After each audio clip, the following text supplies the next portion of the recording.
because I had been lots of different characters, this was going to be another character. I started to go back to the books, and I met a little man that I'd never met before in any of the films. Permit me to introduce myself. Hercule Poirot. Catherine Gray. What I didn't know was that I was the choice of the Agatha Christie estate, the family.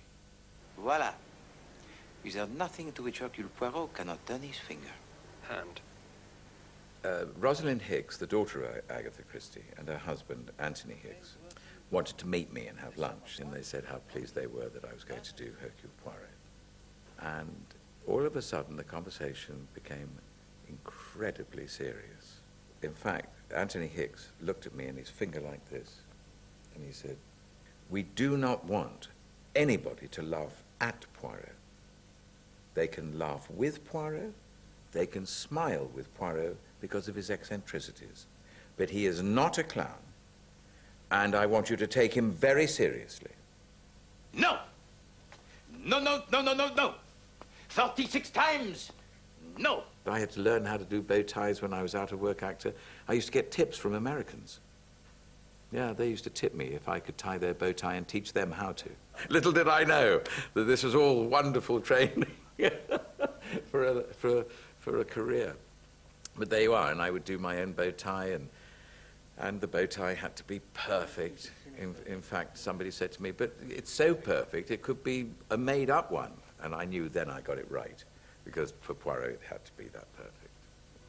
The first day, oh gosh, I remember it, because I think it was Ed Bennett and myself discussed how would we introduce Poirot. And together we knew we should start with the shoes. And there was a camera movement where you saw the spats up my leg and you saw the crease in my trousers, and then it came up, and I think, if I remember correctly, you could see the fob watch and the waistcoat, and then it would come up. How much is this fortune? £90,000. No. What I do remember vividly were the production values. And I remember leaving my dressing room one day with Hugh, and we saw this big crane shot over Albert Bridge.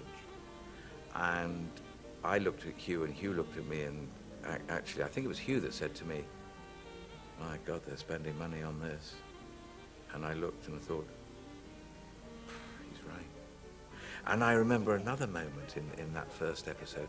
I was in the taxi, and I think at one point Poirot looks out of the window, and I saw nannies with prams, people on 1930s bikes. We saw cars, way into the distance, children playing, all in 30s costumes.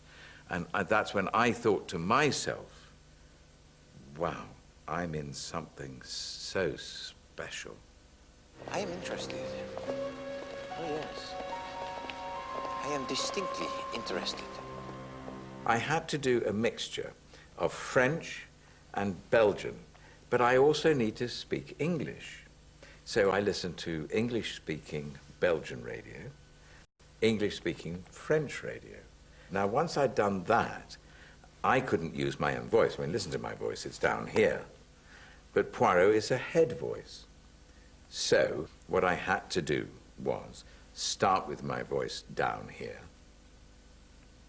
Think a little bit about French accent or something like that, and talking, and then you have the guttural sounds of the Flemish here coming, and then you mix the Flemish with the French, and it sounds something like this, a little like that, but you raise your voice slightly, and it goes to the chest, and then it goes to the throat, and then you put in the little Belgian, a little French, up, and there you are, you have Hercule Poirot.